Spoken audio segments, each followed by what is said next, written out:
Hello, my name is Kennedy, and I'm from B.O.L.D teams. And I just want to say that I think the game's going real well. I'm happy to be here. There's a couple people out here to support us, and I'm looking forward to another one. So, how you doing? I'm Bill Willis, Boston police officer here, trying to do something for the community, trying to get these young brothers involved, show them that we're more about, peace instead of locking them up. That's why we're here.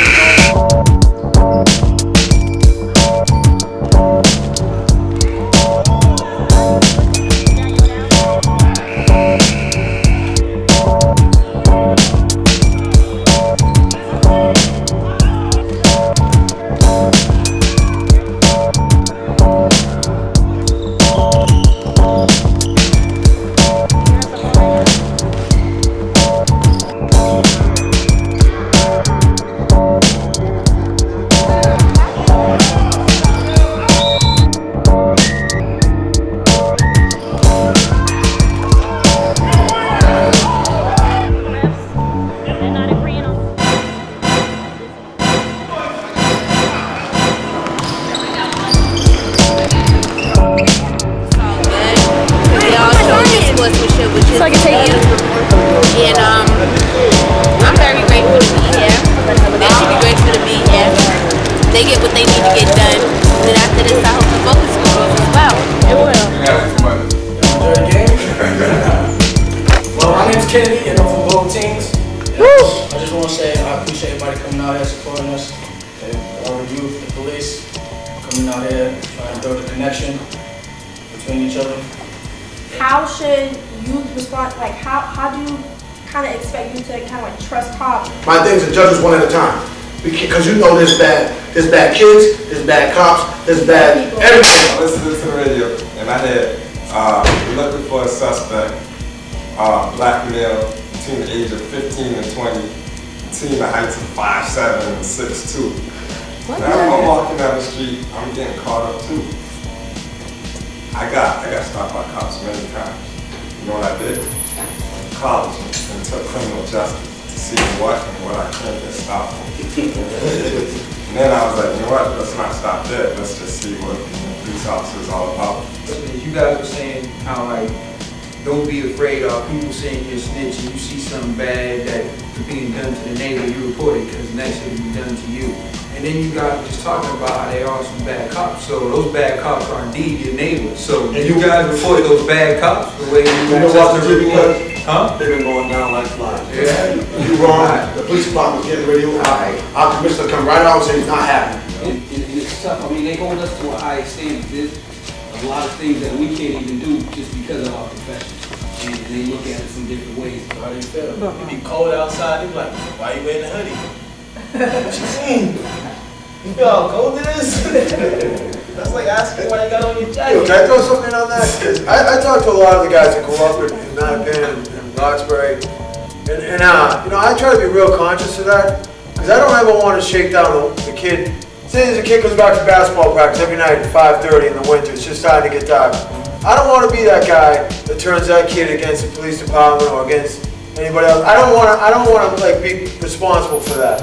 But at the same time, you guys gotta understand, someone gets shot in the head, and the guy who did it is wearing a gray hoodie, and it's about a quarter of a mile away, and we roll up on you 5 minutes later, we have an obligation. We have to see what's going on, because if it was one of your relatives, you would expect us to do it. You know what I'm saying? Like that. There are times though when you have to do it, because if you didn't, we'd be negligent. We wouldn't be doing our job. You know what I'm saying?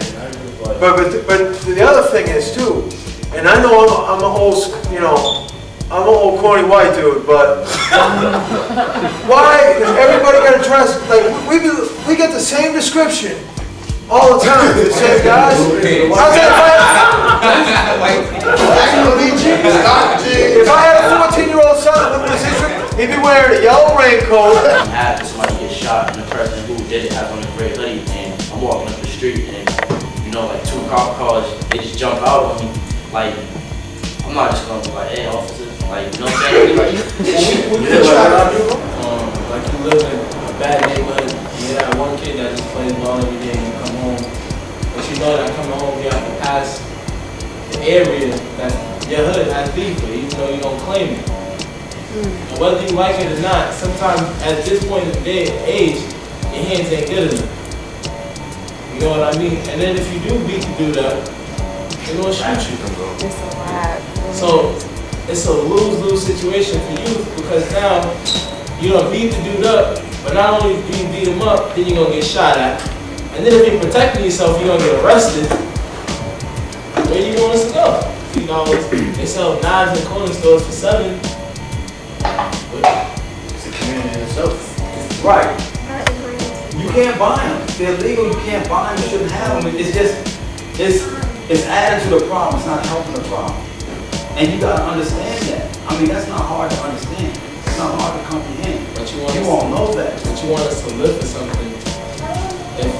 But where is that going to get you? You have to look at the end result. True, but at the end result of the same thing, you can still end up dead on either end. Right, but if you don't protect yourself, you're gonna die. And if you do, let us do the protection. Right. Contact one of us. Contact somebody that can get in touch with us. And let us deal with this. So I know a lot of you never interacted with a lot of the officers from on this level before. Are there any perceptions that you had about them that have now changed or stayed the same? What do you guys think? Yeah, there was one basketball game this man ref. It's terrible. Worse than me? Yeah, I'm like, right?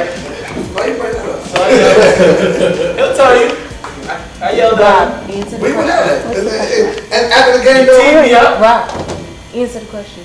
And I still respect him. I think that on a regular level, some of these officers play the same way. Like I'm just like I'm a player on the court, and a person when I step off is the same way he wears his striped shirt and call back calls, and when he come off the court, he's the same person.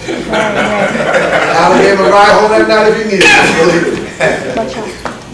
I know for me too, like, I kind of, it's not that I dislike cops, I just never really saw them really active, really doing anything as far as I'm concerned. And me too, like, I have a half brother on my father's side that lives in Virginia that was actually shot and killed by a cop, so I didn't really have that like good connection with him at first. But after this, it's kind of like everyone being regular and getting all that and stuff like that. So I kind of have, I guess, a better relationship and a better like feeling.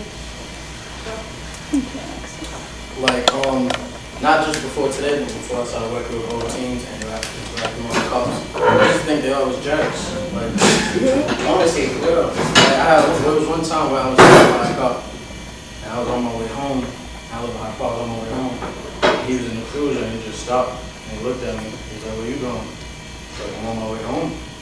And I was already walking home like this, and he's like, "Take your hands out your pockets." I felt like I was being harassed, and I'm on my way home, minding my business, music on, by myself, not like it was a group of us. And now I see that human beings. Yeah, to like off what he said, like I feel like I got a better relationship with cops now because it's like since I've been involved with B.O.L.D teams, I got to talk to cops like outside their uniform, so I could really hear what they're saying. You could talk like people like cool, but I had situations too. Like I've never been arrested or anything, but I feel like I've been, mistreated by cops before too. Like just being flipped, just popping off at the mouth because they know we can't say nothing back. You know what I mean? I feel like if a cop say something to me and I'm not saying nothing back, they waiting for me to bug out so they can have a reason to, snatch me up. So it's like you're sitting there like, damn, y'all can't even say nothing back. So, I want to thank everybody for coming. I got one more question. What do y'all think we can do as a follow-up to this event?